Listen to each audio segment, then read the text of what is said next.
मला काय काय बोलायचं आहे त्याच्या हिशोबाने ठरवू कशाला प्रायोरिटी द्यायची आहे.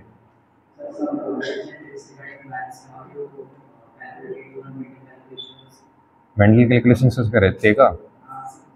अजून काही एवढंच?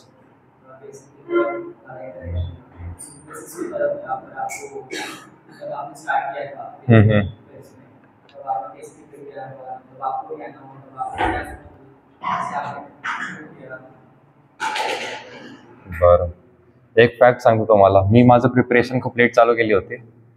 म्हणजे फेब्रुवारीमध्ये स्टार्ट केली होती, जेव्हा 11th एक्झाम संपले होते ना तेव्हा स्टार्ट केली होती. आणि त्या टाइमला खरं म्हणायला गेलं SRF सुद्धा येत नव्हतं. तर मग असं समजा की अजून पण टाइम आहे तुमच्याकडे. जर काहीच नसेल येत तरी पण ठीक आहे. जर तुम्ही बरंच काही कव्हर जरी झालं असेल तुमचं तर वेल अँड गुड. सगळ्यात पहिले स्ट्रॅटेजी सांगेल माझी.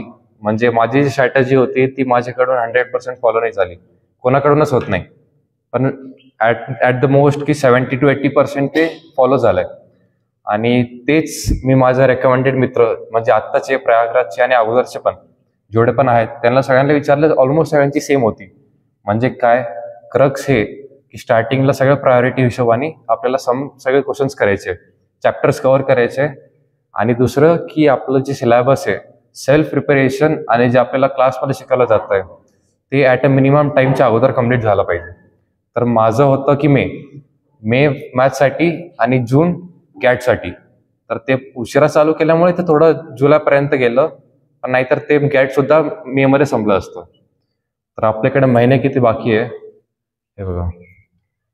आपण जॅन तर सोडून जाता, फेब, मार्च. तुम्ही 11वी वाल्या एप्रिलचा अटेम्प्ट देणार आहे? नाही, इकडे क्लास स्कूलमध्ये देतील ना तुम्ही, म्हणजे प्रॅक्टिस म्हणून. हा बरं ठीक आहे, त्याची अडचण नाही. मार्च, एप्रिल, मे, जून. आता ज्यांचं मॅथ्स खराब आहे किंवा थोडं वीक आहे ते जून पकडा. ज्यांचं मॅथ्स चांगलं, किती जणांना वाटतं माझं मॅथ्स चांगलं आहे? चांगलं असं वाटतं ना? आणि तर मग तुम्ही टार्गेट करा की मे पर्यंत तुमचं मी जेवढं काही बोलतोय तेवढं सगळं कम्प्लीट व्हायला पाहिजे. आणि बाकीचे जून. आता उरलेले 2 महिने कोणते? जुलै आणि ऑगस्ट. जुलै आणि ऑगस्ट 2 महिने फक्त रिव्हिजन. माझं पण तेच होतं. आणि तुम्हाला एक लक्षात ठेवायचं आहे की याच्यामध्ये काय करायचं आहे की एक वीकला, प्रत्येक वीकमध्ये संडे किंवा तुम्हाला जेव्हा पण सुट्टी असेल, संडेला असेलच ना, सॅटर्डे असती नसती? बरं सॅटर्डे जाऊ द्या, संडेला एक मॉक टेस्ट द्यायची. 5 तास लागतं मॉक टेस्ट द्यायला दोघं, गॅट आणि मॅथ्स, माहिती आहे ना? आणि 2-3 तास फक्त त्याच्यामध्ये काय चुकलं काय बरोबर काय त्याचं ते लक्ष देण्यासाठी. आता प्रायोरिटी पाहू आपण की सिलेबस कोणतं काढायचे, म्हणजे कोणते कोणते टॉपिक्स करायचे. माझी बुक नाही आणली. पाथफाइंडर आहे कोणाकडे?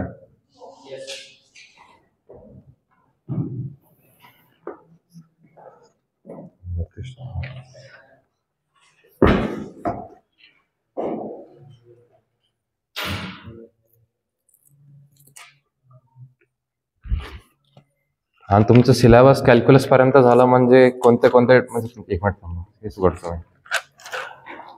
SRF वगैरे कॉम्प्लेक्स नंबर्स तर झालं असेल ना? मॅट्रिक्स डिटर्मिनंट झालंय, येतं ना तुम्हाला सगळं? अजून 3D 2D जॉमेट्री नाही झालं. अजून स्टॅटिस्टिक्स तर झालं असेल. स्टॅटिस्टिक प्रोबॅबिलिटी म्हणजे calculus, statistics, probability 1D 2D आणि 3D राहिले ना. 1D झालंय क्वाड्रॅटिक इक्वेशन्स. हां ठीक आहे, होऊन जाईल एवढं. आता समजा तुम्हाला फेब आहे, म्हणजे तुमचं टार्गेट काय दिलं आहे मॅमने की कधीपर्यंत तुमचा सिलेबस कम्प्लीट करतील मॅमकडून? एप्रिलमध्ये ना, रिटर्नच्या अगोदर. बरं ठीक आहे, एप्रिल. हा ठीक आहे, समजलं. आता प्रायोरिटी पहा. सगळ्यात पहिले तुमचं कॅल्क्युलस चालू आहे ना. कॅल्क्युलसमध्ये तुमचं जवळपास कुठपर्यंत झालं असेल? डिफरन्शियल चालू की इंटिग्रल कॅल्क्युलस चालू? इंटिग्रल. असं ते ना, मग डेफिनेशन हे येत असेल ना, मेन टॉपिक्स वगैरे त्या कॅल्क्युलसमधले. बरं ठीक आहे.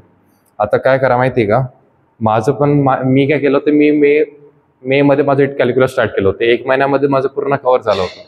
होऊ शकतं, पण त्यामुळेच असं झालं की कॅल्क्युलसमध्ये काय डिफरन्शियल सोपं आहे. म्हणजे तुम्ही थोडं बेसिक जरी केलं तरी होऊन जातं.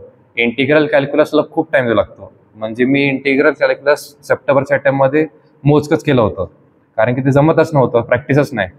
तेच मला मग ते माझ्या बोर्ड्सपर्यंत मग हळूहळू करत गेलो, तर कुठे परफेक्ट झालं. परफेक्ट पण म्हणता येणार नाही, पण ठीकठाक झालं. तर मग आत्तापासूनच स्टार्ट करा आणि हळूहळू करा. असं नाही की तुम्हाला फेब्रुवारीमध्ये पूर्ण कॅल्क्युलस संपायचं आहे. मी सांगेल फेब्रुवारीपासून ते एप्रिल थोडं थोडं आरामात करत जा. डिफरन्शियल लवकर करा, इंटिग्रल हळूहळू करा, कारण इंटिग्रलला समजायला वेळ लागतो. पहिलं एक प्रायोरिटी आपलं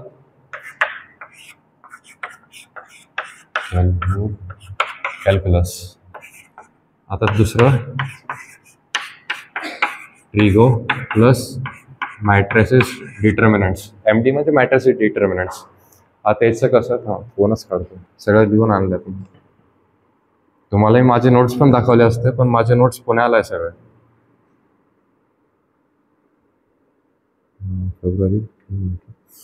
आता काय करायचं आहे, ट्रिग्नोमेट्री आणि मॅट्रिसेस डिटर्मिनंट्स हे तुम्हाला फेब्रुवारीमध्ये करायचं आहे. म्हणजे की T प्लस MD हे एवढं करायचं आहे. आता करायचं कसं ते सगळं मी तुम्हाला ते पण सांगतो, पहिले एवढं ऐकून घ्या. नंतर अल्जेब्रावाला पार्ट. अल्जेब्रा थोडा लेंदी आहे. अल्जेब्रामध्ये तुमचं हे माहिती आहे ना कोणते कोणते टॉपिक्स येतात का सांगू? हे बघा, एक तर SRF येईल, कॉम्प्लेक्स नंबर्स येईल, परम्युटेशन कॉम्बिनेशन. लिहिताय का तुम्ही? Permutation combinations, binomial theorem. वाटलंच तर टिक करा तुमच्या बुकमध्ये. नंतर मग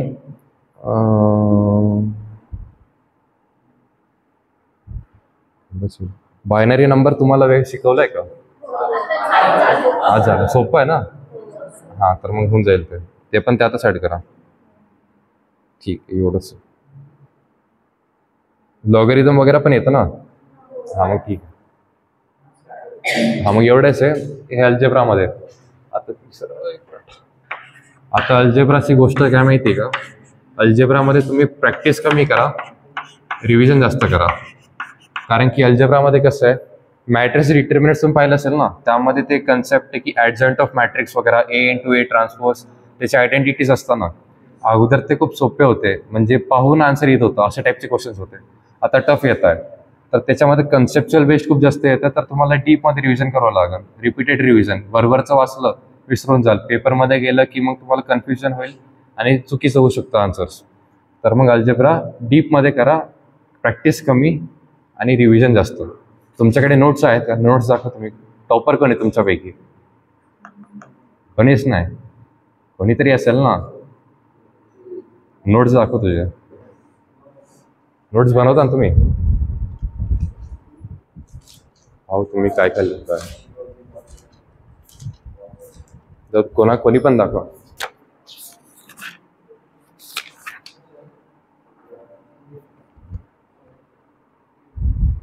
एवढे नोट्स. माझे नोट्स किती होते माहिती का? एवढे या बुकपेक्षा कमी असेल पूर्ण यायचे. नाही, राहू द्या आता, सोड. याच्यात अल्जेब्रा वगैरे असेल ना याच्यात? अल्जेब्राच नाही आहे, सोड.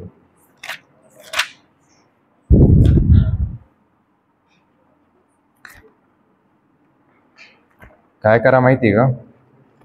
नोट्स कसे बनवायचे ते पण नंतर सांगतो, सोडा. आता माझे नोट्स मी ना सरांना पाठवतो, माझे नोट्स ऑनलाईन पाठवतो, राहू दे. तर ते तुम्हाला दाखवतील सगळे नोट्स, तर ते पण एकदा पहा की कसं बनवतोय मी.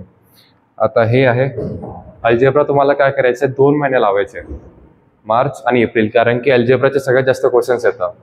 आणि त्याच्यामध्ये कसं तुम्हाला बेसिक ते ॲडव्हान्स जायचं आहे.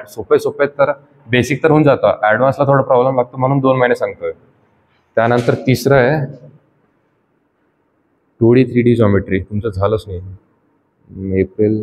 आता नेक्स्ट टॉपिक कोणतं घेणार आहे मॅम कॅल्क्युलस नंतर?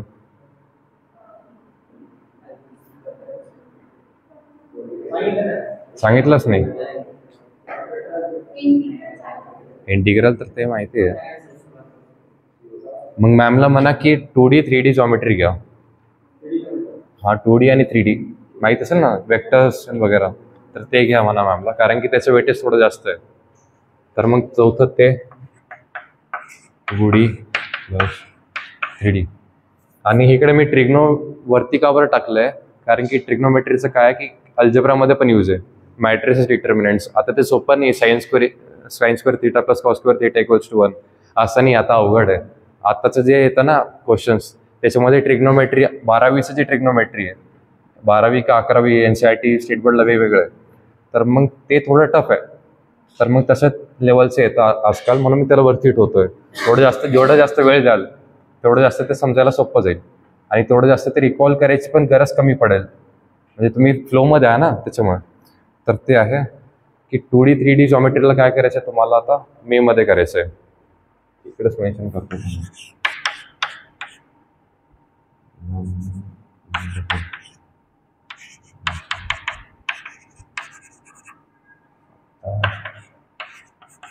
आणि 2D 3D जॉमेट्रीचं तुम्हाला सांगू का, ते दिसायला अवघड वाटतंय.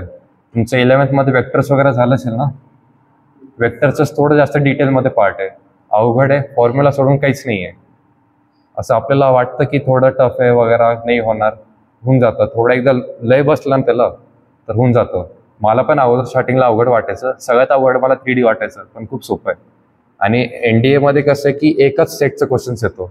तर तुम्हाला पेपर सुद्धा दाखवेल मी, त्याच्यामध्ये पण एका स्टेपचे क्वेश्चन्स येतात, तुम्हाला ते सुद्धा दाखवेल. तर ते करा. 1 महिना पण खूप झालाय त्याच्यासाठी.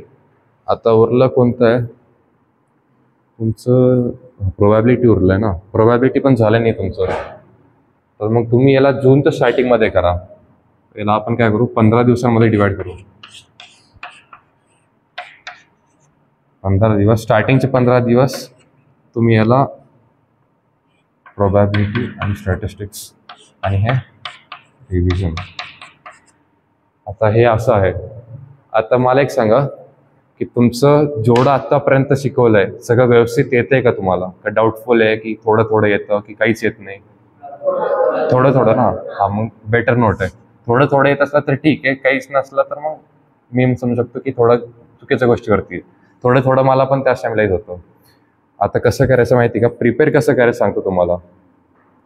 आता तुम्हाला जे आहे ना, तुम्ही बुक्स कोणते रेफर करतो, पाथफाइंडर ना. पाथफाइंडरमध्ये याच्यामध्ये क्वेश्चन्स पाहतो मी आता, नवीनवाली नाही, कवर कोणती, हा मग ती नवीनच आहे, माझी जुनीवाली होती. आता याच्यामध्ये ना प्रॅक्टिस एक्सरसाइजेसमध्ये काय आहे की तुमचं PYQ पण आहेत आणि नॉर्मल क्वेश्चन्स पण आहे. तर PYQ करू नका. PYQ न करण्याचं रिझन नंतर सांगतो, मॉकच्या वेळेस सांगेल मी. तर प्रॅक्टिस क्वेश्चन्स करा. प्रॅक्टिस क्वेश्चन्स याचे सोपे आहेत, तर ते करा. आणि त्यानंतर मी जी बुक ही दाखवली ना तुम्हाला, दाखवतो ती पण, त्याच्यामधले क्वेश्चन्स वाटलंच तर आत्ता सर्क्युलेट करून घ्या. सोल्युशन्स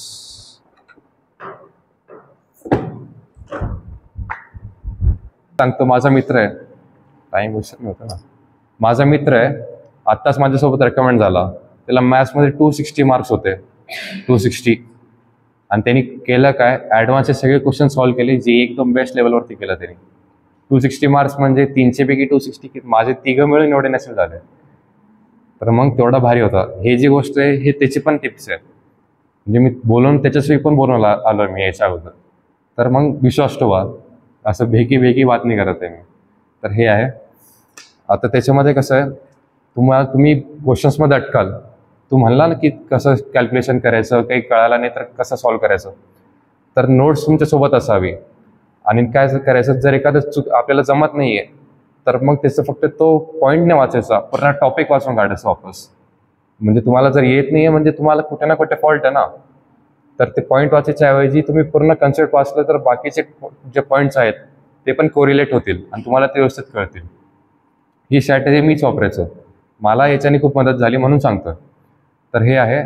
आणि टाइमपास करत नाही सॉल्व्ह करायचं, फास्ट सॉल्व्ह करायचं. तुम्हाला सेल्फ स्टडीला टाइम किती आहे? 4 तास. 4 तास खूप झाले, पण तुम्ही 4 तासमध्ये लेक्चर्स वगैरे जास्त काही वाचत नाही ना, जे शिकवलं जातं त्याच्याऐवजी नाही ना. 4 तास फक्त प्रॅक्टिस. हा तर मग सेट. मग 4 तास खूप झाले. मी एवढं नाही करायचो मॅथ्स, मी जास्तीत जास्त 3 तास करायचो आणि अर्धा पाऊण तास गॅट असं करायचो. तर हे आहे. तर मग एवढं त्याच्यामध्ये काय करायचं की टार्गेट व्हायचं, सोपे क्वेश्चन 5 मिनिटामध्ये 5 व्हायला पाहिजे. घड्याळ असेल ना सगळ्यांकडे, तर घड्याळमध्ये पाहून सॉल्व्ह करा. आणि हार्ड क्वेश्चन म्हणजे की तिची बुक दाखवली आहे त्या बुकमध्ये जे लर्निंग प्लसवाले क्वेश्चन्स आहेत ते क्वेश्चन अर्ध्या तासामध्ये ॲटलिस्ट समजा 10-15 असं व्हायला पाहिजे. त्यामध्ये पण काही डिफिकल्ट आहे, काही सोपे आहे, म्हणून मी अर्ध्या तासाची हिशोबाने सांगतोय. तर असं घ्या. आणि काय करायचं माहिती आहे का, आता महिनाभर आहे, तुम्ही पॉईंट आउट करा की चॅप्टर तुम्हाला किती परफेक्ट आहे. आता समजा 30 दिवस आहे, 30 दिवसामध्ये तुम्हाला 5 चॅप्टर्स कव्हर करायचे किंवा 6 चॅप्टर कव्हर करायचे, म्हणजे की ऑन अन ॲव्हरेज एका चॅप्टरला 5 दिवस यायला पाहिजे ना. तर मग या मेथडनी नका जाऊ की 5 याला 5 याला 5 याला, असं तसं नाही. जे तुम्हाला सोपं जात आहे त्याला कमी टाईम, जे अवघड जात आहे त्याला जास्त टाईम. जे अवघड जात आहे ते त्या 30 दिवसाच्या स्लॉटमध्ये सगळ्यात अगोदर ठेवा.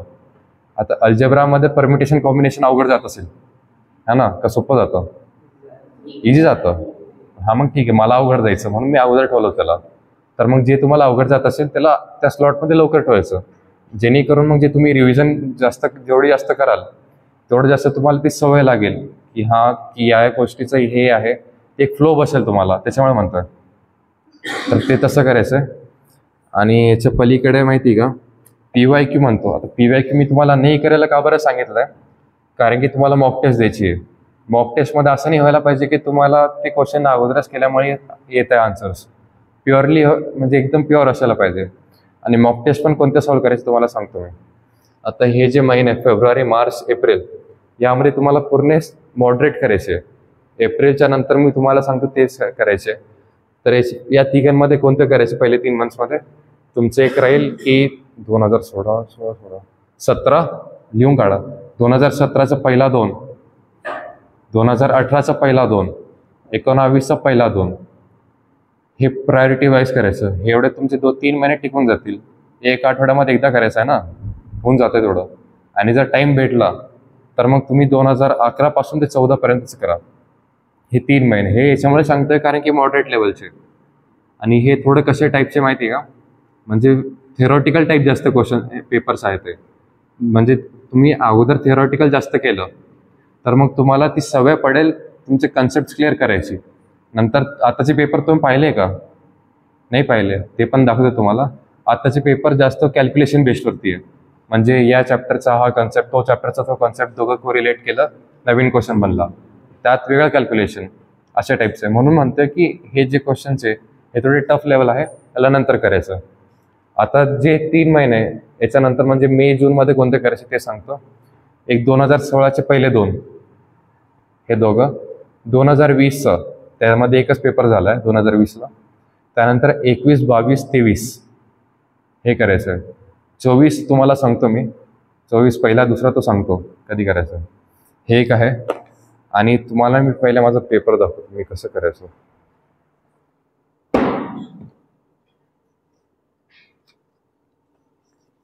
तुम्हाला मी माझे मार्क्स पण दाखवतो एकदम. हाच पेपर आहे तो. हा दिला होता मी 9/7, मग 7वा महिना कधी, जानेवारी, फेब्रुवारी, मार्च, एप्रिल, जुलैमध्ये दिला होता. 9 जुलै कधीचा पेपर आहे हे नाही सांगितलं आहे. यामध्ये मला 60 मार्क आले होते मॅथ्समध्ये जुलैमध्ये. एवढं सगळं प्रिपरेशन करून सुद्धा. का बरं? कारण की मी मॉक टेस्ट थोडी लांबवली आणि जे अगोदर केले ते मजाकमध्ये केले होते. आता तेच जे मी नंतर केले होते याच्या डेट्सनी लिहिलं आहे मी सगळं याच्यामध्ये. हां, मी जुलैमध्ये दिलेला आहे. जुलैमध्ये 135 मार्क्स, 122, 142 मार्क्स. आणि अजून आहेत 180, 190 जे तुम्हाला म्हणलं मी, ते पुण्याला पेपर्स आहे माझे. तर मग ते तुम्हाला कसं सॉल्व्ह केलं ते पण दाखवतो. बघा, आता एक गॅटचं दाखवतो उघडलं म्हणून. आता याच्यामध्ये आला होता सेन्सेसवरती क्वेश्चन. तर मी इकडे लिहिलं आहे ऑल अबाउट सेन्सेस. त्याच्यामध्ये जे पण मेन पॉईंट्स आहे, जे सर्च केलं मी गुगलवरती, तुम्हाला इंटरनेट आहे ॲक्सेस आहे ना, तर त्याच्यावरती बघा. तर त्याच्या हिशोबाने फादर ऑफ सेन्सेस कोण होतं, नंतर सेन्सेसचे जे मेन पॉईंट्स आहे, म्हणजे व्हील मोस्ट पॉप्युलर ट्राईब आहे, मग त्यानंतर मग हायली पॉप्युलेटेड डिस्ट्रिक्ट, हे सगळं. नंतर इकडे बघा नॅशनल पार्क्सवरती जास्त क्वेश्चन्स येत होते, तर हे पण लिहून काढलं. हे सगळं आहे. आणि अजून हे बघा, आता इकडं माझं चुकलं काय होतं की मला ते जे क्वेश्चन्स येतात ना आयवरती आपल्याला की नियर सायटेड आहे का फार सायटेड आहे, म्हणजे की मला माहीत नव्हतं की हायपरमेट्रोपिया आणि मायोपिया काय. तर मी इकडे चुकलं म्हणून लिहिलं की नॉट, म्हणजे मी नॉट नियर सायटेडनेस आहे. म्हणजे मला दूरचं दिसतं, मला चष्मा आहे तर मला दूरचं दिसतं. तर मग मी काय झालो, फार सायटेड. आणि फार सायटेड झालं म्हणजे काय येतं, मायोपिया येतं का हायपरमेट्रोपिया? पक्का बघा बरं. मला नाही वाटतं, मला असं वाटतं की ज्याला जवळचं दिसत नाही तो हायपरमेट्रोपिया येतो.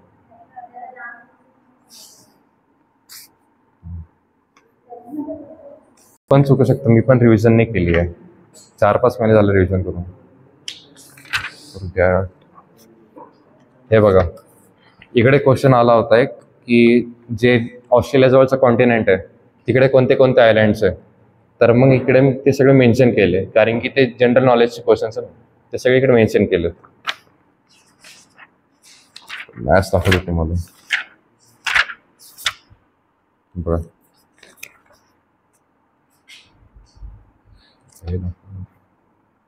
हे बघा, जिकडे जिकडे चुकलंय, हा इकडे क्रॉस केला म्हणजे माझं चुकलंय. एकची सोल्युशन आहे बघा, इकडे बघा, जिकडे जिकडे तुक्के सुद्धा मारले मी तिकडे त्याचे सोल्युशन सुद्धा लिहिले. आता हा मला आला नाही तर मी याचं सोल्युशन लिहिलं. एवढंसं सोल्युशन आहे त्याचं, फक्त एवढंसं. तुम्हाला पेपर पण दाखवतो मी. पास काय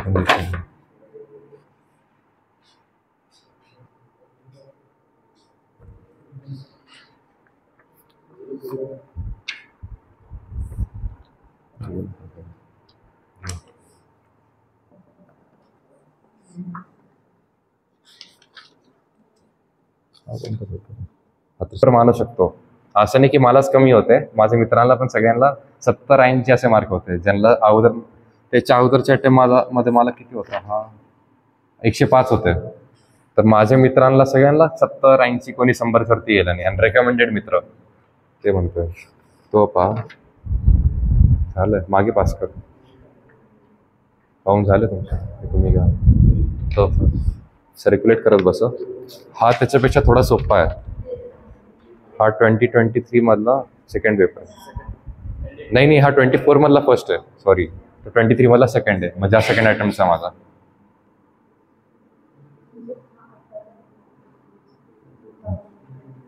चा फर्स्ट. मॅथ लिहिलं असेल तर फक्त क्वेश्चन्स पहा कसे, कारण की मी त्या हिशोबाने म्हणतो की त्या हिशोबाने तुम्हाला प्रिपेअर्ड राहायला पाहिजे. 22चा पण अवघडच होता. 2020चा मॉडरेट.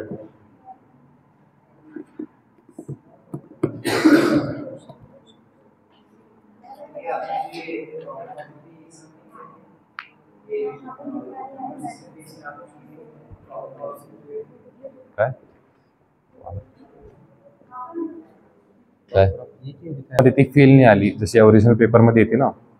तर मग त्यांचा स्कोअर मॉक टेस्टमध्ये चांगला होता, 120, 130. पण मग रिटर्न त्यांचं क्वालिफाय झालं नाही मॅथ्स, तर अशी गोष्ट आहे. तर मग त्याच्यामुळे म्हणतो की PYQ आत्ता करू नका, डायरेक्ट मॉक टेस्टलाच करा. लावले होते पण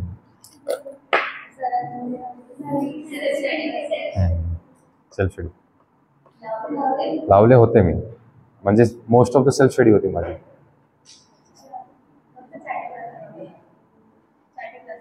नाही, चार्टर क्लासेस नव्हतं माझं. Defence simplified. मी संभाजीनगरला. पुण्याला इंजिनिअरिंगला आहे मी. हे झालं पाहिले सगळ्यांनी, पाहिले का सगळ्यांनी पेपर्स? हा होते का? जे सोप्पा मी जो नंतर दाखवला तो पेपर का? अच्छा ठीक आहे. झालंय का समोर सांगू? हां आता बघा, 24चा मी पेपर तुम्हाला सॉल्व करायला नाही सांगितलं, म्हणजे आत्ता करायला सांगतोय, कारण की त्याच्यामध्ये काय की त्या टाईपचे क्वेश्चन्स तुम्हाला पुढच्या अटेम्प्टमध्ये यायचे चान्सेस आहे. जे 12वीला आहे ना तो पेपर पहा तुम्ही 24चा, त्याच्यामध्ये जे कन्सेप्ट आहेत ना ते जे रिपीट होत आहे ते करून पहा तुम्ही, मोस्टली तेच येणार आहे पेपरमध्ये. तर काय करा तुम्ही, जेव्हा पण रूमवरती जाल आरामात 2-3 दिवस लावा, आठवडा लावा, महिनाभर लावा, पण ते या मोस्ट इमिडिएटली ते करा. काय करायचं की जे पण तुम्हाला असं वाटतंय की हे क्वेश्चन्स रिपीट होऊ लागले किंवा हे क्वेश्चन्स आलेत, हे तुमच्या नोट्समध्ये मार्क करून ठेवा. त्याच्यामध्ये पण ना काही कन्सेप्ट असे जे चॅप्टर्स को रिलेटेड आहे, म्हणजे 2-3 चॅप्टर मिक्स आहे, तर ते पण तुम्ही नोट करून ठेवा, कारण की ते माझ्या मते सगळ्यात इम्पॉर्टंट आहे. तेच मोस्टली रिपीट होतात, की हे गोष्ट तुम्ही करा ते, आणि बाकीचे पेपर ना करू, फक्त हेच करा. 24चे दोघं पेपर, फर्स्ट आणि एप्रिलवाला आणि सप्टेंबरवाला, हे एक आहे. आणि नंतर मग रिव्हिजन आता एक सांगा, तुम्ही काल पेपर दिला, कशाचा पेपर होतो काल? GK आणि बायो ना. तर मी जे सांगितलं तुम्हाला की जे काय चुकलं त्याला वापस तुम्ही पेपरमध्ये लिहून काढा, जसं याच्यामध्ये केलं पेपर्समध्ये, तसं केलं तुम्ही? करताय का? आता ते तसं करा. आणि GKचे क्वेश्चन्स कुठून येतो तुम्हाला? सर देता ना. GK म्हणजे हे म्हणताय का तुम्ही 9वीचं सायन्स वगैरे ते? अच्छा, ते सगळं का? बरं, जे मी तुम्हाला सांगितलं ना कसं पेपरमध्ये कसं नोट डाऊन करायचं, ते सगळं करा, कारण की ते माझंच नाही, माझ्या मित्रांनी सगळ्यांनी तसंच केलं आणि त्यांनी खूप इम्प्रूव्हमेंट होती. हे एक आहे. नंतर मग मॉक टेस्ट देण्याची स्ट्रॅटेजी सगळ्यांची सेट आहे का, की असा नाही? काही सेट नाही आहे. बरं, सरांनी काय सांगितलं की कधी तुमचं फुल लेंथ टेस्ट होणार आहे? काहीच नाही. बरं, ठीक आहे. तरी मी माझी स्ट्रॅटेजी सांगून ठेवतो. परवा सांगितले होते मी, पण वापस सांगतो की फर्स्ट आरमध्ये मिनिमम 60 क्वेश्चन्स सोपेवाले. आता सोपेवाले इन द सेन्स म्हणजे कसे, जे तुम्हाला वाटतं तेच. हा चॅप्टर सुरू.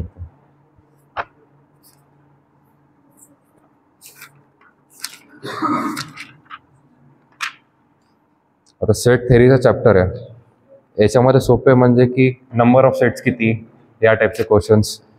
नंतर मग हे युनियन ऑफ सेट्स वगैरे जे आहे ते तुम्हाला जमतं का? स्पीडनी होतं का आरामात होत आहे? हळूहळू होत आहे. तर मग ते तुमचं लवकर व्हायला पाहिजे. यानेच कळतं तुम्ही एवढं प्रॅक्टिस नाही करताय. ते सोपेवाले क्वेश्चन्स आहेत, तर हे पण तुम्हाला लवकर कम्प्लीट करायचं. SRF मध्ये तर अवघड नाही आहे, पण समजतंय ना तुम्हाला कशा टाईपचं म्हणतोय मी, क्वेश्चन सोपे आहे. तर मग तुमचे पहिले 60 क्वेश्चन्स पहिल्या तासामध्ये, म्हणजे ऑन अन ॲव्हरेज 1 मिनिटमध्ये एक क्वेश्चन. आणि 60 क्वेश्चन म्हणजे किती मार्क झालेत? 150. एवढं कॅल्क्युलेशन सेट ठेवा. पेपरचे कॅल्क्युलेशन तुम्हाला व्यवस्थित द्यायला पाहिजे. 150 मार्क्स म्हणजे चांगला स्कोर आहे का नाही? म्हणजे जेवढा कट ऑफ आहे त्याचा डबल तर झाला ना. ते 60चा कट ऑफ होता, 120 डबल, 150 आणि 120 मध्ये डिफरन्स आहे. 75 जरी असला, 75चा डबल म्हणजे 150, कट ऑफचा डबल तर आहे, तो सेफ झोन आहे. आता याच्यामध्ये पण तुमचं कसं आहे, जर तुम्ही फक्त 60 क्वेश्चन करत असाल तर तुम्हाला सगळे बरोबर करावं लागतील. असं नाही की तुमचं 10-12 चुकू लागले, सगळे बरोबर असेल पाहिजे. जर तुमचं वाटत असेल की 10-12 तरी चुकते माझे, तर 90 अटेम्प्ट, माझं 90 अटेम्प्ट असायचे. तर पहिला तास 60 क्वेश्चन्स, दुसरा तास जेवढं एक्सटेंड करता येईल तेवढं, आणि या तासामध्ये hard questions in the sense की म्हणजे इंटिग्रलमध्ये कसं की आपल्याला हायलाइट रूल वगैरे लावायला. हायलाइट रूल झालंय तुमचं? नाही झालं? अर्धे म्हणताय झालंय. तर तसेवाले क्वेश्चन्स लेंदी आहे आणि हार्ड आहे, तर मग ते तुम्हाला दुसऱ्या तासामध्ये करायचे. तुमच्या हिशोबाने तुम्हाला सोपं वाटत असेल तर लवकर करा, पण 60 क्वेश्चन ते व्हायला पाहिजे.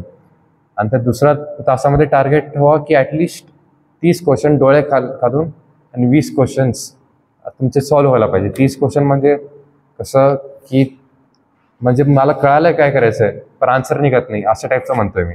आणि 20 क्वेश्चन तुम्हाला सॉल्व्ह व्हायला पाहिजे. जरी सॉल्व्ह नाही, तुम्हाला ते ट्रिक माहिती आहे का, की म्हणजे डिडक्शनची ट्रिक, की 4 पैकी 2 कसं डिडक्ट करायचे, माहिती आहे ना? तर ते पेपर जेवढं द्याल तुम्ही तेवढं तुम्हाला समजेल, तर ते करा. तर त्याच्याने पण बरेच क्वेश्चन्स होता. तर हे आहे 2 तास झाले, राहिले अर्धा तासमध्ये पहिले 15 मिनटं. जसं टाईम तुमचं वॉचमध्ये 2 तास झाले, तसंच तुम्हाला MCQs भरणं चालू करायचं आहे. 15 मिनटं घ्यायचं, आरामात भरायचं, चुकी होऊ द्यायची नाही. आरामात भरसाने होऊन जातं 15 मिनिटात. एखादं एकदम हळू असलं तर 15 मिनिट, जर फास्ट असलं तर 10 मिनिटं. उरलेले 15 मिनिटं वापस गो थ्रू करायचं.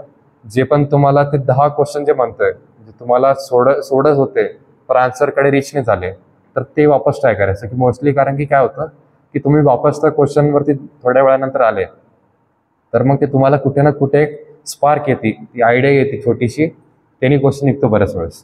तर ते करा. असं किती झालं 60+30 90 अटेम्प्ट्स. 90 पैकी तुमचं जर समजा 20 जर चुकले तरी तुमचा स्कोर चांगला येतो ना. म्हणजे किती स्कोर येतो?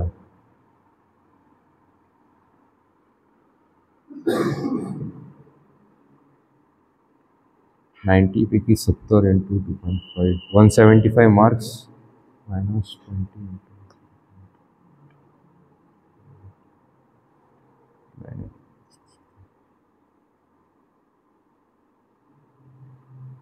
म्हणजे 160 मार्क्स येत आहे तुम्हाला.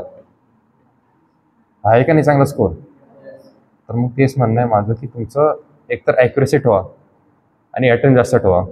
बरेच जण काय करतात, अटेम्प्ट कमी ठेवता, 60 ठेवता, म्हणतात की मी जेवढं येते तेवढंच करणार. बरेच वेळेस त्यांचं काय होतं की चुकतं पण खूप जास्त. तर त्याच्यामुळे मग त्यांचं म्हणजे अटेम्प्ट 60 जर असले तर 40 समजा त्यांचे बरोबर आले तर त्यांचा स्कोर खालीच राहील ना. जर तुम्ही तुक्के मारून थोडं वरती गेले तर मग चांगलीच गोष्ट आहे. मी पण तुक्के मारायचो. आणि तुक्के कशात मारा माहिती का? इंटिग्रल कॅल्क्युलसमध्ये खूप तुक्के मारता येतात. मी खूप मारलेत.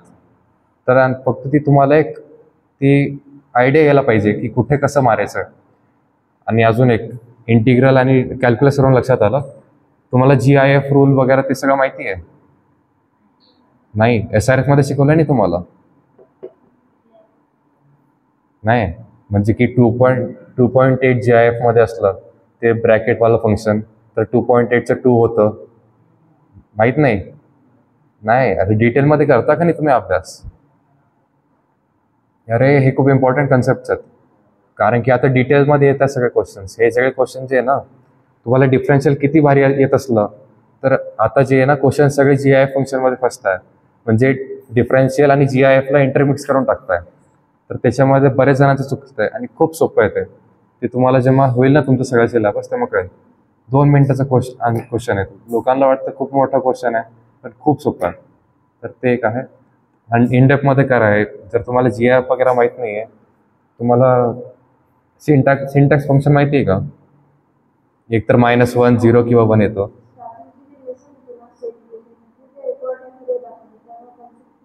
रेकॉर्डेड व्हिडिओ कोणते? चाटे सर कोण? कुणाल चाटे सर? बरं, मी माझे नोट्स देईल तुम्हाला, त्याच्यातून वाचून काढा. किंवा हे जर असले ना तुमच्याकडे जे बुक्स आहेत त्याच्यामध्ये पण आहे नोट्स, त्याच्यामधून पण करा. किंवा जर मला नोट्स द्यायला नाही जमलं तर मी सोनवणे सरांना एक PDF पाठवेल. ते जे आहे ना यूट्यूबवरती ना JEE वाल्याचं एक पंचवट आहे. मी ते खूप जास्त रेफर केलं आहे, पण त्याच्यामध्ये ना समजायला खूप वेळ लागतो. पण कन्सेप्ट इतके तगडे, म्हणजे मी माझं पेपर पूर्ण त्याच्यातूनच काढलं आहे. जेवढे पण मला टफ क्वेश्चन्स वाटले त्याचं मोस्टली जे क्रक्स आहे ते त्या नोट्समधून होतं. तर मग ते तुम्हाला पाठवेल मी. थोडं समजायला वेळ लागेल पण ते पण करा. हे एक आहे.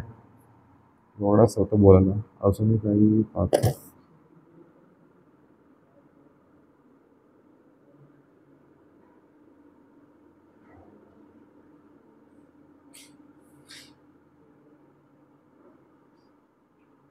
याच्या पलीकडे कोणाला काही डाऊट? काहीच नाही. मी जे बोलतो ते कळतंय ना तुम्हाला? स्लो बोलायचं? अरे नाही, मला वाटलं तुमचे डाऊट्स असतील म्हणून मी लवकर कंप्लीट करेल माझं आणि तुमचे डाऊट्स क्लिअर करेल. काही गोष्ट वापस सांगायचं तर ते पण सांगा, वापस सांगतो. हां,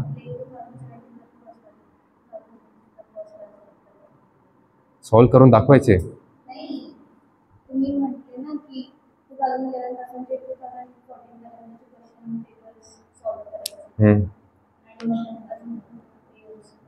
ते का लिहूनच येतो, थांबा.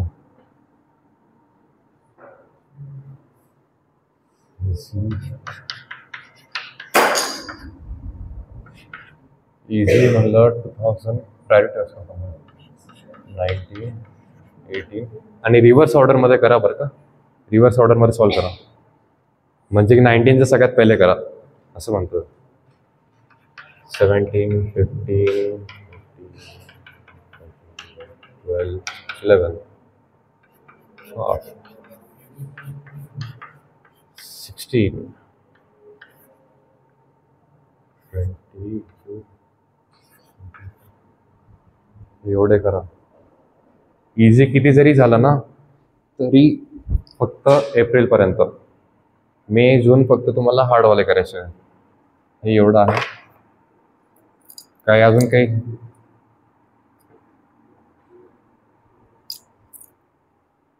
अजून काहीच नाही.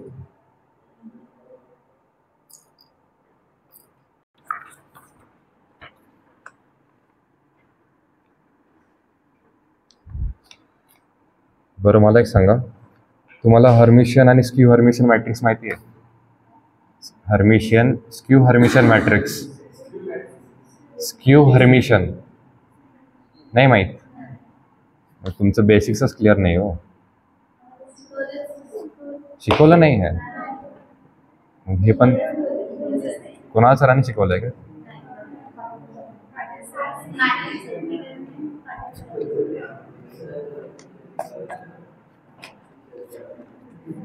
सोड.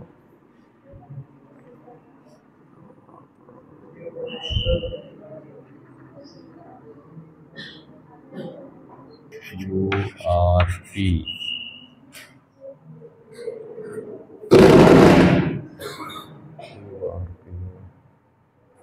RPQ हा डिटर्मिनंट तुम्हाला दिला आहे आणि याच्यामध्ये सांगितलं आहे की PQR हे तिघांची डिफरंट व्हॅल्यूज आहे. आणि तिकडे सांगितलं की 4 ऑप्शन्स आहे. पहिलं ऑप्शन आहे, इकडे लिहिलं तर दिसेल थोडं. फर्स्ट आहे की D is less than 0, D is more than 0, D is equals to 0 आणि नन. तर याला कसं सॉल्व कराल तुम्ही? डिटर्मिनंट सॉल्व करताल खरं?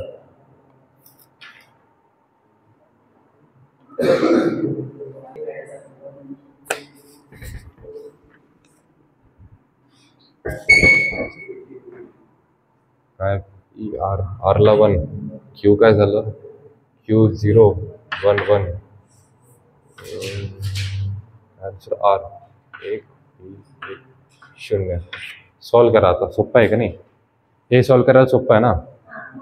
तुम्ही त्याला कुठे म्हणजे पूर्ण सॉल्व करत बसाल, नंतर मग चेक करा की डिफरन्शियल कसं येतं आहे, काय म्हणतात त्याला, आन्सर काय येतं. तर मग हे सोपं आहे ना. ही एक ट्रिक आहे. काय करायचं की जर तुम्हाला असं क्वेश्चन दिला जिकडे तुम्हाला व्हॅल्यूज पुट करू शकता येत आहे तर ते व्हॅल्यूज पुट करून करायचं. हे याच्यामुळे म्हणतोय कारण की टाइम वाचतो. असं जर करायला गेलं तर येऊन जातं आन्सर, फक्त टाइम जास्त लागतो. हे एक आहे.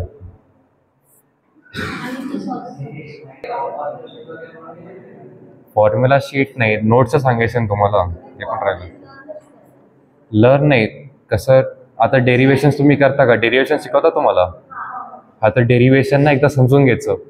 बाकी तुम्हाला ते डेरिव्हेशन पार्ट नाही करत बसायचं. फक्त फॉर्म्युला सॉल्व जेवढं कराल ना तुम्ही, ऑटोमॅटिक पार्ट होऊन जातं. एवढं पण काय अवघड नाही फॉर्म्युला. मला अजून पण कोणता फॉर्म्युला अवघड वाटत नाही. फिजिक्स वगैरे करत असेल त्याच्यात तर किती अवघड फॉर्म्युलाज आहेत. त्याच्यापेक्षा हे सोपं आहे ना. तर फॉर्म्युला काय करायचं माहिती का? रिव्हिजन जेवढं होईल, रिव्हिजन अँड प्रॅक्टिस, जोपर्यंत ते दोघं गोष्टी करणार नाही तोपर्यंत बाकी किती काही करा काहीच होणार नाही. किती तुम्ही म्हणजे तुम्हाला दोघं सुद्धा करावं लागेल. असं नाही की तुम्ही फक्त प्रॅक्टिस करत जाताय, रिव्हिजन करत नाही, किंवा रिव्हिजनच करता प्रॅक्टिस करत नाही. दोघं करावं लागेल, मगच होईल. सेम गॅटसाठी, गॅटला मी काय बोलत नाही कारण गॅट सरांनी फक्त मॅथ्स घ्यायला सांगितलं आहे.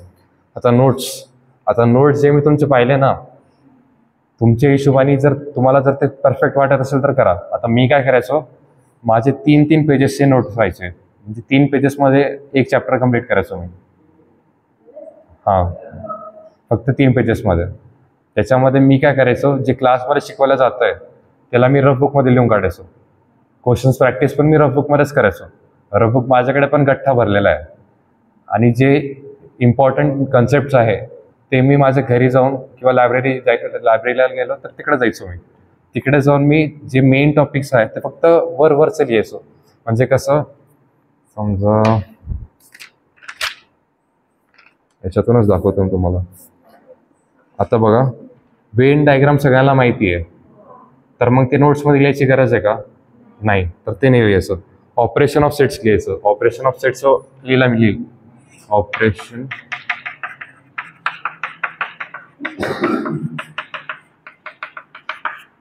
त्याच्यात पहिलं युनियन. आता 2 लाईन्स असतील ना, 1 2 3 असे 3 लाईन्स असतील, तर याच्यामध्ये मी फक्त एक कॉलम बनवायचा असा डब्बा. 2 2 युनियन म्हणजे काय? A B. मग इकडे टाकायचं की मी ए युनियन बी म्हणजे की, आणि हा पार्ट शेड करायचो. म्हणजे कळतं कसं लिहितोय मी, म्हणजे मी पाहिलं तर मला कळेल. दिसतंय मागच्याला? दिसतंय का हे? हा, तर मग फक्त अशा मेथडने लिहायचं की ते मला समजेल. आता माझे नोट्स माझ्या मित्रांना नाही कळायचे, मला समजायचं, कारण की मी ते स्वतःहून लिहिलंय. आता मी तुम्हाला जे नोट्स देतोय ते मी स्वतः लिहिलेले नाहीये, ते दुसऱ्या नोट्स आहे, तर ते तुम्हाला वाचून काढलं तर होऊन जाईल, त्या टाईपचं आहे ते. तर अशा मेथडमध्ये लिहा. रिव्हिजन करायला सोपं आहे. तुम्ही तर अख्खा गठ्ठा घेतलं बुक्स, तर रिव्हिजन करायला अवघड जातं, झोप येते. मी पण अगोदर तसंच करायचो, ते मला बोर व्हायला लागलं म्हणून मी असे छोटे छोटे नोट्स बनवायचो. तर हे तुम्हाला फिजिक्स केमिस्ट्रीला करायचं असेल तरी करा, पण मॅथ्ससाठी जास्त इफेक्टिव्ह आहे. छोट्याच्यामध्ये होऊन जातं. आणि जे तुमचे क्वेश्चन्स आहे, क्वेश्चन्स याच्यामध्ये लिहू नका, ते दुसरं सेपरेट तुमचे नोटबुक असेल त्यामध्ये लिहा. कळतंय? हे नोट्स आहे. अजून आहे टाईम 15 मिनटं. काही डाऊट्स? काहीच नाही?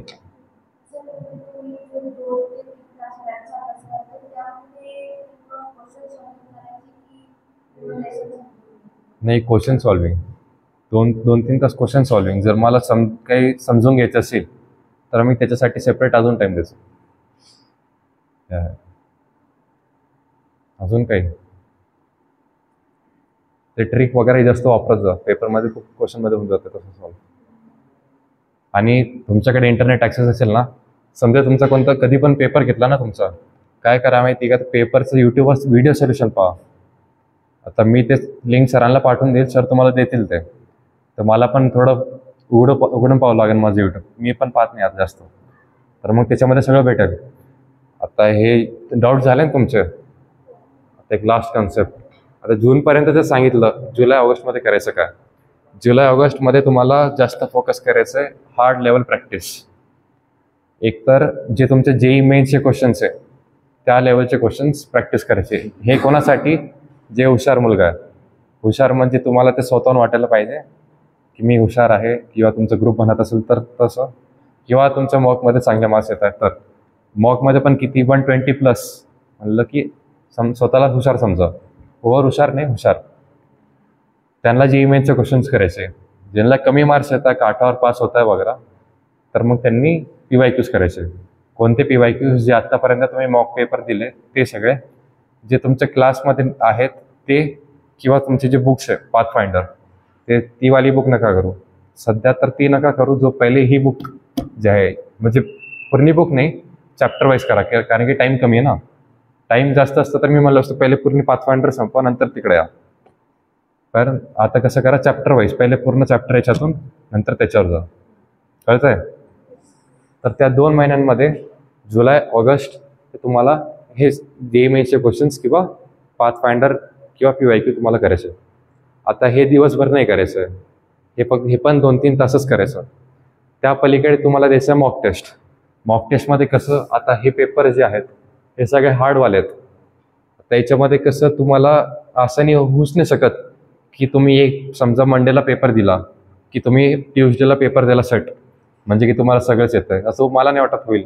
जर होत असलं तर मग तुम्ही जेईचा पण अभ्यास तेव्हापासूनच चालू करा.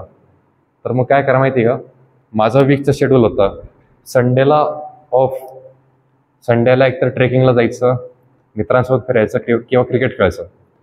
जे 6 दिवस आहे बाकीचे, त्याच्यामध्ये माझे 3 पेपर सॉल्व व्हायचे. स्टार्टिंगला 2, म्हणजे जुलैमध्ये 2 करायचो आणि ऑगस्टमध्ये 3 पेपर 6 दिवसात. मी करायचो काय, आता समजा रफ करू का? हे मी रफ करायला काही आहे का?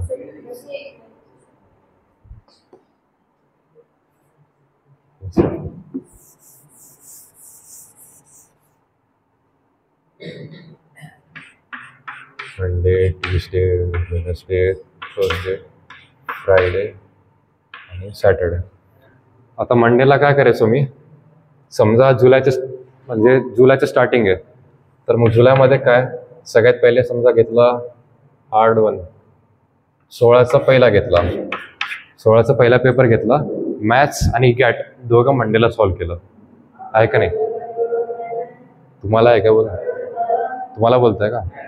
मग ट्यूजडेला काय करायचं की जे दोघं पेपर्स आहेत त्या दोघं पेपर्समध्ये तुमचं म्हणजे आन्सर की वगैरे पाहून तुमचे मार्क्स त्याच दिवशी कॅल्क्युलेट करायचं. 5 तासात होऊन जातं ना काम पेपर सॉल्विंग.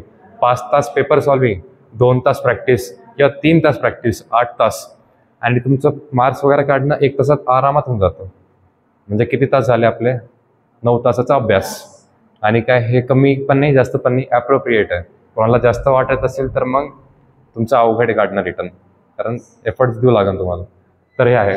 तर ट्यूजडेला काय करायचं, ट्यूजडेला जेवढे जेवढे चुकताय तेवढे सगळ्यांचे कन्सेप्ट वापस करून काढायचे. कारण की ते असं एक्सपेक्टेड आहे की तुम्ही जर समजा तुमचं फेब्रुवारीपासून तुम्ही प्रिपरेशन करताय, मॉक टेस्ट देता कंटिन्युअस, तरी तुमचं चुकत्या गोष्टी म्हणजे कुठे ना कुठे तुमचं रिव्हिजन किंवा कन्सेप्टची क्लॅरिटी कमी आहे का नाही? तर मग ते तुम्हाला इकडे तरी ॲटलिस्ट थॉरोली करावं लागेल, नाहीतर मग लेट होऊन जाईल. तर मग ट्यूजडेमध्ये काय, तर 5 तास जे पेपरचं स्लॉट आहे ते तोच स्लॉट ट्यूजडेला ठेवायचं. पेपर सॉल्व्ह नाही करायचं, ते कन्सेप्ट पाहिजे. Same for math, same for GAT. जसं मी पेपरमध्ये लिहून काढलं आहे तसंच तुम्हाला करायचं आहे. तर त्या मेथड क्वेश्चन सॉल्विंग प्लस आता हे ट्यूजडेचं झालं. वेनसडेला तुम्हाला वापस तेच करायचं आहे, वापस एकदा गो थ्रू करायचं आहे. हे जुलैच्या स्टार्टिंगमध्ये बोलतोय बरं का मी, लक्षात ठेवा. नंतर ट्यूजडेला दुसरा पेपर म्हणजे 16चं दुसरा, त्यानंतर मग फ्रायडे सॅटर्डे सेम, संडेला सुट्टी तुम्हाला जर कमी वाटत असेल, अजून अभ्यास करायची गरज आहे अजून करा, मी त्याला काही म्हणत नाही, पण थोडं ब्रेक द्या स्वतःला, नाहीतर मग थोडं फ्रस्ट्रेट व्हाल. एखादं माझे मित्र आहे, पेपरच्या दिवशी सकाळी 5 वाजता ताप आला त्याला भीतीने, झोपलाच नाही रात्रभर, पेपरमध्ये मग नीट परफॉर्म नाही केलं, झाला पास नाही झाला. मग ते फटीग यायला नाही पाहिजे म्हणून थोडं रेस्ट करत जा. आता सुद्धा करत जा रेस्ट. जर दिवसभर म्हणजे टाईट शेड्यूल असला तर थोडा 1 तास वगैरे मित्रांसोबत काही खेळणं वगैरे, स्पोर्ट्स असेल ना तुम्हाला, कोणी कंपल्सरी म्हणून करताय का आवडतं म्हणून करताय? आवडतं म्हणून ना, हा, मग ते स्ट्रेस रिलिव्हमेंटच झालं. म्हणजे कंपल्सरी म्हणून करत असाल तर मग दुसरं काही करायची गरज पडेल तुम्हाला. तर मग हे सेम वापस इकडेच रिपीट करायचं आहे. आता हे झालं जुलैचं. ऑगस्टमध्ये काय करायचं आहे की 16/2चा पेपर थर्सडेला घ्यायच्या ऐवजी वेनसडेला, आणि हे जे 16/1चं जे आहे म्हणजे जर दुसरा पेपर करायचा थोडा 23चा घेऊ, 23, तर मग 23च्या 1मध्ये जेवढं पण चुकलं ते पूर्ण ट्यूजडेमध्येच करायचं. कारण की तुम्ही जुलै पूर्ण जास्त वेळ त्याच्यातच घातला ना, की काय चुकलं काय बरोबर आहे, तर तेच ऑगस्टमध्ये कमी व्हायला पाहिजे. आणि तुमचा पेपर किती तारखेला सप्टेंबरमध्ये?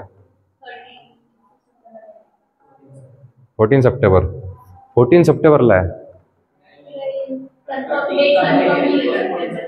फर्स्ट वीकमध्ये होत असतं ना.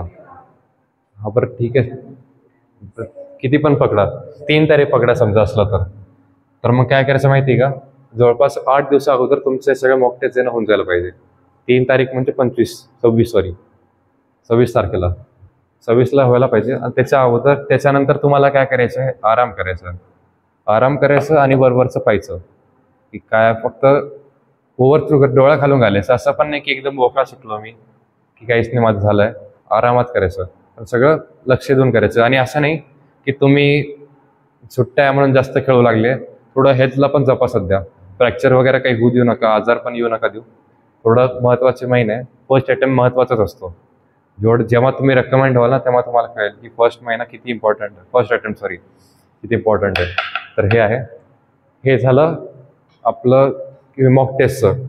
आता जर एवढं सगळं करून सुद्धा कोणाला वाटत असेल की माझा हा चॅप्टर वीक आहे किंवा मला थोडं जमत नाही आणि प्रॅक्टिसची गरज आहे किंवा समजायची गरज आहे, तर जो स्लॉट सांगितला 9 तास त्याच्यावरती पण इकडे टाकायचं. पण ही वेळ येऊ दे नका, कारण की तुम्हाला गॅट सुद्धा करायचं आहे. एवढं लक्षात ठेवा, गॅटला टाईम खूप लागतो. मॅथ्सचं कसं आहे, कन्सेप्ट कळाले ना पूर्ण होऊन जातं काम, कन्सेप्ट कळणंच मेन आहे. गॅटमध्ये तुम्हाला कसं रिव्हिजन, हिस्ट्री एवढा वास्ट सिलेबस आहे, जॉग्राफी एवढा वास्ट आहे, सायन्स एवढा वास्ट आहे, कन्फ्युजन आहे ना, रिॲक्टिव्हिटी सिरीज लक्षात राहत नाही, नंतर मग कोणतं एलिमेंट कोल्ड वॉटरमध्ये रिॲक्ट करतो, हॉट वॉटरमध्ये रिॲक्ट करतो, लक्षात राहत नाही. तर त्याच्यामुळे गॅटसाठी पण टाईम द्यायचा आहे तर मॅथ्स अगोदरच कव्हर करून ठेवा. गॅट चालू राहू द्या. गॅटचं कसं आहे माहिती का, गॅटला तुम्हाला मगअप जास्त करावं लागतं, एस्पेशली करंट अफेअर्स आणि हिस्ट्री. जॉग्रफी तरी आपल्याला थोडं समजून येतं आजूबाजूला असल्यामुळे. तर मग काय करायचं, मगअप करायचं आहे, त्यामुळे थोडं जास्त सवय लावली ना आपण की आपल्याला हे करायचं, हळूहळू करत गेलं आणि कन्सिस्टंटली केलं तर मग ते आरामात आपल्या लक्षात राहतं. तर हे आहे. गॅटचं मी सांगणार नाही जास्त. गॅटचं मी पण जास्त परफेक्ट नाही आहे. काही टॉपिक्स आहेत त्यामध्ये आहे परफेक्ट, काहीमध्ये नाही आहे, म्हणून मी नाही सांगत त्याचं जास्त. अजून काही, अजून पण 5 मिनिटं आहे.